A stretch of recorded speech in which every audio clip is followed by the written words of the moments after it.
북한과 미국이 하노이 정상회담 결렬 7개월여 만에 스웨덴 스톡홀름에서 비핵화 실무 협상에 나섭니다. 협상을 하루 앞두고 오늘 예비 접촉을 갖고 있는 것으로 알려졌는데요. 북미가 비핵화 문제 해결에 진전된 돌파구를 마련할지 주목됩니다.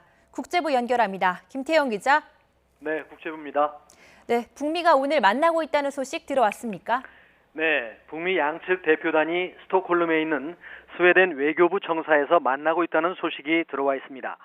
현지 시각으로 오늘 오후에 스티븐 비건 미 국무부 대북 특별 대표가 스웨덴 외교부에 도착했습니다. 두 나라와 스웨덴이 모두 관련 일정을 공개하지 않고 있어서 구체적인 내용은 알 수 없습니다. 그러나 외관상 보이는 동선을 통해 예비 접촉이 파악되고 있습니다. 북한 대표단은 현지 시각 오전 9시 40분, 우리 시각 4시 40분쯤 스웨덴 북한 대사관을 출발했습니다.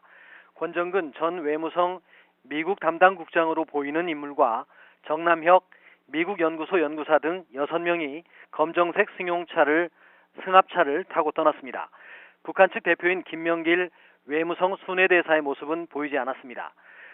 스웨덴 외교부로 향한 것으로 추정되며 현지 시각 오전 10시쯤부터 접촉이 계속되고 있는 것으로 보입니다. 오늘 예비 접촉에서는 내일 열릴 실무협상의 구체적인 일정과 방식 등을 논의하는 것으로 관측됩니다.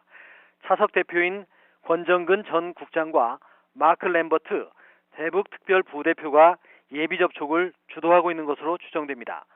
북한 대표단은 어제 미국 측보다 먼저 스톡홀름에 도착해 곧바로 북한 대사관으로 향했습니다. 이후에 모습을 드러내지 않고 회담 전략을 수기했습니다. 비건 대표는 미국 대표단과 별도로 오늘 현지에 도착했습니다. 내일 실무협상의 시간과 장소도 공개되지 않았는데요. 그만큼 북미 모두 언론 노출을 꺼린 채 협상에 신중을 기하고 있는 것으로 풀이됩니다. 네, 그러면 내일 열리는 실무협상에서는 진전된 결과가 나올 수 있을까요? 어떤 전망이 나옵니까? 네, 지난 2월 말 하노이 북미 정상회담 결렬 후 교착을 거듭하던 북미 협상이 7개월여 만에 다시 가동됐습니다. 지난 6월 북미 정상의 판문점 회동 이후 첫 실무협상이기도 합니다. 이번 협상에서 양측이 접점을 찾으면 비핵화 논의 진전을 발판으로 제3차 북미 정상회담으로 가는 징검다리를 놓을 수 있습니다. 관건은 북미가 비핵화 조치와 체제 안전보장, 제재 해제 등 상응 조치를 놓고 얼마나 유연성을 발휘할 수 있느냐입니다. 하지만 아직 협상 결과를 낙관하기는 어렵습니다.